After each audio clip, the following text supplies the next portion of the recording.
नमस्कार, मैं हूं आपके साथ निशा। मैं लेकर आई हूं क्राइम की खबरें जो दहला देंगी आपका दिल, जो मजबूर कर देंगी आपको सोचने के लिए। तो आइए देखते हैं क्राइम की खबरें जो इस हफ्ते घटित हुई। पति पत्नी के बीच अक्सर झगड़े होते रहते हैं, लेकिन एक पति ने अपनी पत्नी से परेशान होकर उसे हमेशा के लिए सुला दिया मौत की नींद। लेकिन शातिर पति पहुंच गया सलाखों के पीछे। कोटा ग्रामीण पुलिस ने अयाना थाना इलाके में हुई महिला की सनसनीखेज हत्या मामले में खुलासा करते हुए आरोपी पति सहित वारदात में शामिल उसके 3 साथियों को गिरफ्तार कर लिया। हत्यारा कोई और नहीं, मृतका का पति गोपाल गौतम ही निकला, जिसने पुलिस को गुमराह करने के लिए पति पत्नी के साथ लूट की वारदात होना और पत्नी की हत्या होने की थाने में शिकायत दर्ज करवाई थी। पुलिस ने इस सनसनीखेज वारदात से पर्दा उठाते हुए आरोपी पति गोपाल गौतम, उसके दोस्त मुन्ना अली और 2 बदमाशों को गिरफ्तार कर लिया। आरोपी पति ने पत्नी की हत्या के लिए 2 लाख की सुपारी दी थी। पुलिस ने हत्या को अंजाम देने वाले आसिफ और सोहेल को भी गिरफ्तार कर लिया। ग्रामीण एसपी शरद चौधरी ने इस पूरे मामले का खुलासा करते हुए बताया कि आरोपी पति गोपाल गौतम और पत्नी के बीच अनबन रहा करती थी, लेकिन वो पत्नी को ऐसा षड्यंत्र रचकर मौत के घाट उतार देगा, इसका अंदाजा किसी को भी नहीं था। पुलिस की शुरुआती जांच में ये भी सामने आया है कि मृतका नीलिमा के शरीर पर चाकू के करीब 48 घाव मिले हैं, जिससे लगता है कि आरोपी ने मरने के बाद भी मृतका पर ताबड़तोड़ वार किए थे। लेकिन बाद में जब हमने हमारा ईसीटी स्कैन वगैरह सब रात भर में कराया तो डॉक्टर्स का ये मानना था कि जितना ये बेहोश होने की स्थिति बता रहे हैं, इतनी कोई गहरी चोट नहीं है। वहाँ से और कुछ अन्य चीज़ें जो हमें साइंटिफिक इन्वेस्टिगेशन के दौरान रात में मिली, हमारा शक पति की तरफ मुड़ा, वो विश्वास में बदला कि जो हत्या है वो पति के द्वारा की गई है और इसमें उसके कुछ सहयोगी और साथी भी हैं। कल ही देर रात तक हम आइडेंटिफाई करने में सफल हो गए कि वो कौन सहयोगी और साथी हैं।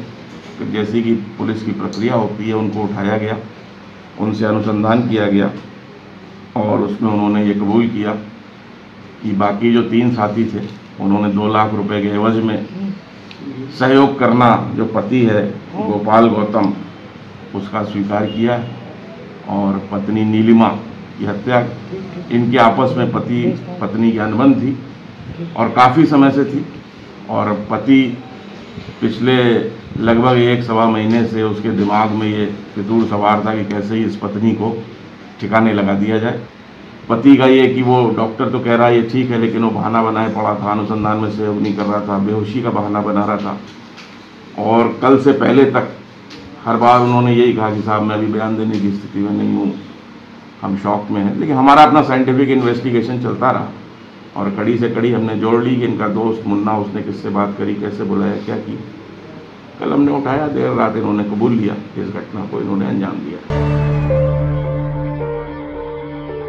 छोटे भाई का ऊंची जाति की युवती से अफेयर था, वो उसके साथ भाग गई, लेकिन ऊंची जाति के चलते परिजनों को ये रास नहीं आया और उन्होंने कर लिया युवक के बड़े भाई का अपहरण और उसे कई यातनाएं दी। लेकिन पुलिस की सतर्कता से आरोपी पहुंच गए जेल।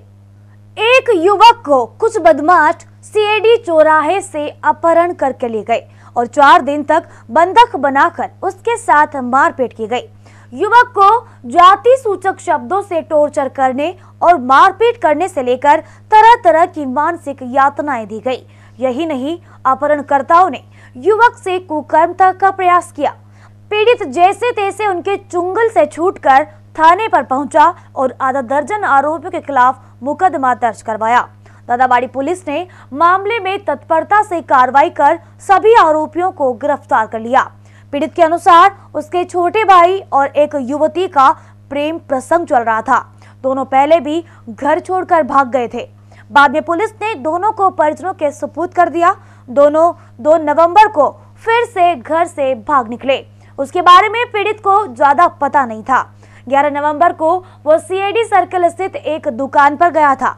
वहां युवती के परिजन संजय, कान्हा, हितेंद्र सिंह उर्फ राणा, जीतू, नीरज, दिनेश व एक अन्य जने ने उसका मोबाइल छीन लिया।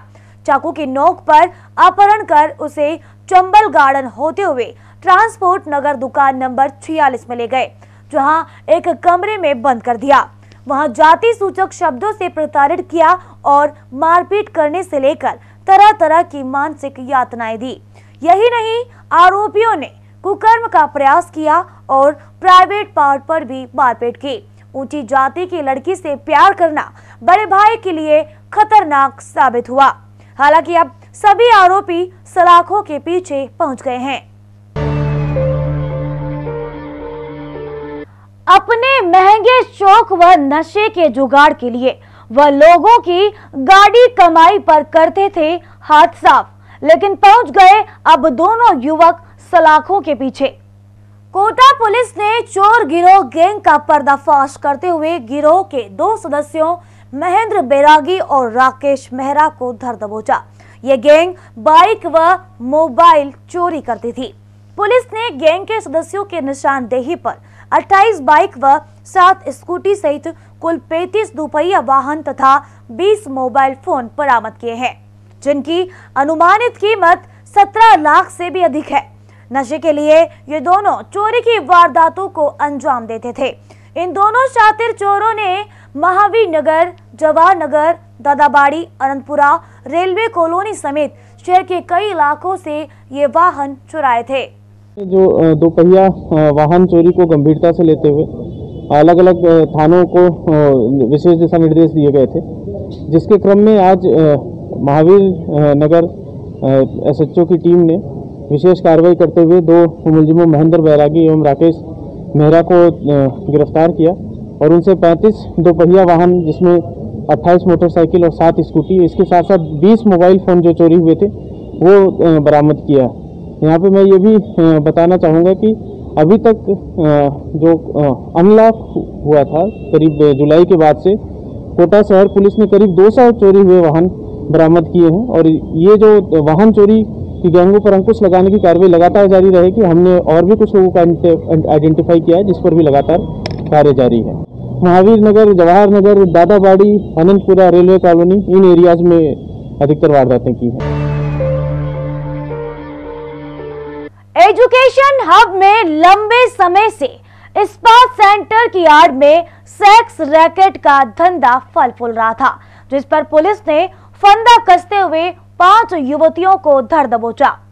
कुन्हाड़ी थाना पुलिस ने बड़ी कार्रवाई को अंजाम देते हुए स्पा की आड़ में चल रहे सेक्स रैकेट का भंडाफोड़ किया। पुलिस ने इस मामले में 5 युवतियों और एक ग्राहक को गिरफ्तार किया। कुन्हाड़ी की लैंडमार्क सिटी एरिया में कैंडल लाइफ स्पा की आड़ में वेश्यावृत्ति का काम होता था। ऐसे में पुलिस ने बोगस ग्राहक बनाकर एक व्यक्ति को स्पा सेंटर भेजा और इशारा मिलते ही पुलिस ने दबिश देकर 5 युवतियों को मौके से पकड़ लिया। पुलिस ने मौके से गुलाबबाड़ी निवासी एक ग्राहक को भी पकड़ा। इस स्पा को नितेश खींची नाम का व्यक्ति चला रहा था, जो कि फरार है, जिसकी तलाश अभी जारी है। पकड़ी गई युवतियां कोटा सहित बिहार, यूपी, दिल्ली और बंगाल की है, जिनको पीटा एक्ट में गिरफ्तार किया है। हमने बोगस ग्राहक जो है वो अपने देख के उनको भेजा हमने, और उसके बाद इस बात की पुष्टि हुई और फिर मैंने और जो जाब्ता था कुन्हाड़ी थाने का और मेरे ऑफिस का जाब्ता, इन्होंने वहाँ पे रेड की रात को, और उस रेड के अंदर हमें 5 लड़कियाँ और एक जो ग्राहक था वो हमें मिले, जिनको हमने पीटा एक्ट में गिरफ्तार किया है।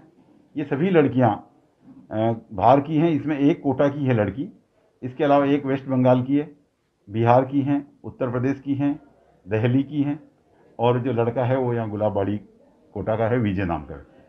नेटवर्क लंबा लग रहा है। नेटवर्क लंबा है और पिछले 1.5 साल से ये कोटा में ये लड़कियाँ विभिन्न स्पा पे काम कर चुकी है। अवैध प्लाट पर कब्जा करने को लेकर हुए विवाद में चले चाकू के हमले में एक युवक की जान चली गई, लेकिन अब दोनों हत्यारे पहुंच गए हैं जेल की सलाखों के पीछे। कोटा के अनंतपुरा इलाके में दिवाली के दिन दहाड़े युवक की चाकू मार की गई हत्या के मामले में पुलिस ने 2 बदमाशों को गिरफ्तार किया। हत्याकांड के बाद फरार हुए आरोपी मोइन उर्फ भिंडी और शाहनवाज को गिरफ्तार कर लिया।